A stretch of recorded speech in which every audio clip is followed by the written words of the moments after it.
जय जिनेन्द्र।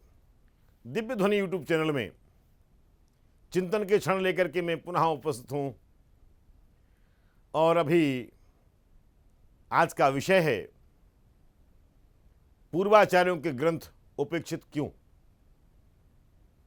महानुभाव, वर्तमान में जितना साहित्य का प्रकाशन हो रहा है, संभवतः विगत समय में जब से प्रिंटिंग प्रेस का सद्भाव हमें मिला है, तब से उतने ग्रंथों का प्रकाशन नहीं हुआ।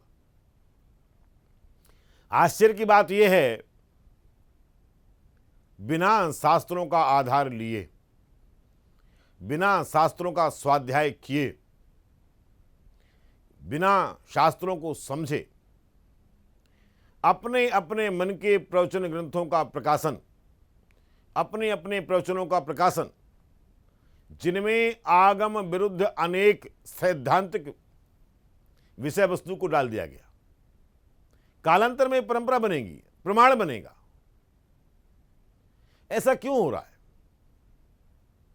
जो भी महानुभाव इन ग्रंथों का प्रकाशन करवा रहे हैं, काय के लिए करवा रहे हैं? अपने ज्ञानावर्णी कर्म के उपशम के लिए, ज्ञानावर्णी कर्म के क्षय के लिए। और हो क्या रहा है? मूल श्रुत का अवर्णवाद, जो द्वादशांग श्रुत परंपरा से हमें प्राप्त हुआ। हमारे आचार्यों ने, पूर्वाचार्यों ने कितने कष्टों को सह करके भग्न पृष्ठ कटिग्रीवा बद्ध दृष्टि रथोमुखम कष्टेन लिखितम शास्त्रम यत्नेन परिपालयेत। ये एक आचार्य की पीड़ा है। हमारे पूर्वाचार्यों में से किसी एक आचार्य ने श्लोक लिखा ग्रंथ के अंत में, लिखते हैं, फिर से सुन लीजिए, भग्न पृष्ठ कटिग्रीवा बद्ध दृष्टि रथोमुखम कष्टेन लिखितम शास्त्रम यत्नेन परिपालयेत। समझ में आता है, आना चाहिए, और नहीं आता है तो समझ लीजिए कि हमारे आचार्यों ने जो जंगलों में रहते थे, ताड़ पत्र पर ग्रंथों को एक एक कांटे से छेद करके, एक एक अक्षर को छेद करने में, लिखने में जितना समय लगता था, ऐसे अनेक दुष्कर कार्यों को करके हमारे लिए शास्त्र उपलब्ध करवाए, लिखे। उन साधुओं के साथ में आताताइयों ने, यवनों ने, अन्य अन्य मतावलंबियों ने उनके साथ दुर्व्यवहार किया, उनको मारा। वो खुद लिखते हैं, भग्न पृष्ठ, पीठें तोड़ दी गई मार मार के लोगों ने डंडों से, कि शास्त्र लिखते हो, जैन धर्म को पालते हो, नहीं पालने देंगे, धर्म छोड़ो, धर्म बदलो। भग्न पृष्ठ कटी, कमर तोड़ दी गई, पीठ तोड़ दी, कमर तोड़ दी, गर्दनें तोड़ दी। फिर भी हमारे साधुओं ने करुणा भान होकर के, हृदय में करुणा को धारण करके, प्राणियों पर करुणा को सोच करके कि भैया हमारे भावी पीढ़ी का मोक्ष मार्ग कैसे बचेगा, तो उन्होंने शास्त्रों को लिखा। इतने दारुण अत्याचारों को सह करके भी कि भग्न पृष्ठ कटिग्रीवा विद्ध दृष्टि, आंखों को फोड़ दिया, अधोमुखम उल्टा टांग दिया। ऐसे नहीं उल्टा टांगा, पहले मारा, पीठें तोड़ दी, कमर तोड़ दी, आंखों को फोड़ दिया, फिर उल्टा लटकाया, अधोमुखम। ऐसा कहते हैं कि नीचे से आग जला दी, जिंदा जलते रहे, तड़पते रहे। ऐसी दारुण वेदना को सह करके हमारे पूर्वाचार्यों ने अनेक ग्रंथों को लिखा। वो निवेदन करते हैं, भैया यत्नेन परिपालयेत। लेकिन शास्त्र भंडारों में रखे हुए हमारे ग्रंथ दीमक के निवाला बन रहे हैं, चूहों के निवाले बन रहे हैं, कोई उनको खोलने वाला नहीं है। हजारों लाखों ग्रंथ आज तक प्रकाशित नहीं हो पाए, शास्त्र भंडारों में पड़े हैं, कोई भी उनको देखना नहीं चाहता है।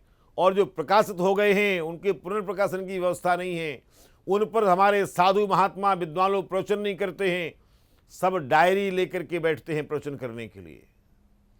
अहो, कैसी विडंबना है ये!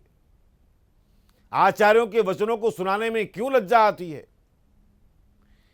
मनवाणी से बाहर निकलिए, जिनवाणी सुनाइए।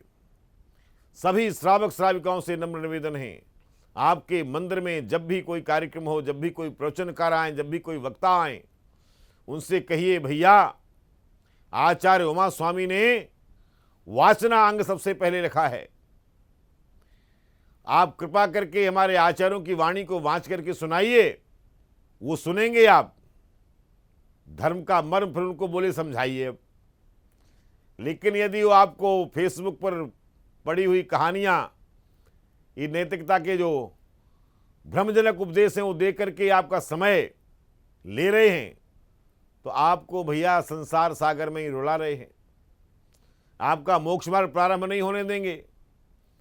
ये जो मनोरंजन की कथाएं हैं, ये तो आप मोबाइल पे भी देख सकते हो, टीवी पे भी देख सकते हो, और नित्य आपस में भी सिर्फ काम कथा, भोजन कथा, व्यापार कथा, चोर कथा, इन सब कथाओं का ही बोलबाला है। कोई भी व्यक्ति बैठ करके कैसे भी हंसी मजाक कर लेते हैं, निरंतर उसी में लगे हैं। मंदिर में बैठ करके भी अगर यही हंसी मजाक करोगे, यही सुनोगे, तो धर्म चर्चा कब सुनोगे? और हमारे इन आचार्यों ने इन महान ग्रंथों को क्यों लिखा है? ये बिना शास्त्र का अवलंबन लिए जो प्रवचन ग्रंथ छपाए जा रहे हैं, ये शास्त्रों को अलमारियों में रख दिया जाता है, कोई पढ़ने वाला नहीं है। शास्त्रों के सरल शब्दों में उनका अनुवाद करवाइए, आचार्यों के वचनों को ऐसा सरल कीजिए कि हमारी युवा पीढ़ी उसको समझे, तार्किक बनाइए, उपयोगी बनाइए, जिससे आगामी पीढ़ी को हमारा जैन दर्शन समझ में आए। केवल अपने आत्मतुष्टिकरण की भावना, अपने अहंकार के पोषण का कि हमने ऐसा प्रवचन किया, हमारे इतने ग्रंथ छप गए, ये जो अहंकार की भावना है ये उचित नहीं है।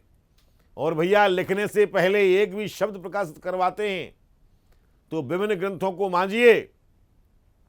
ये पंथवाद का पोषण करने के लिए ग्रंथ मत लिखिए, अपने अहंकार का पोषण करने के लिए ग्रंथ मत छपवाइए।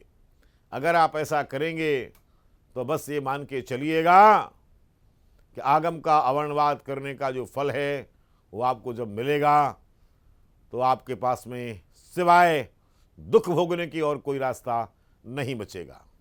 बचना चाहते हैं तो जागिए और आगम का स्वाध्याय कीजिए, स्वाध्याय करने की प्रेरणा दीजिए।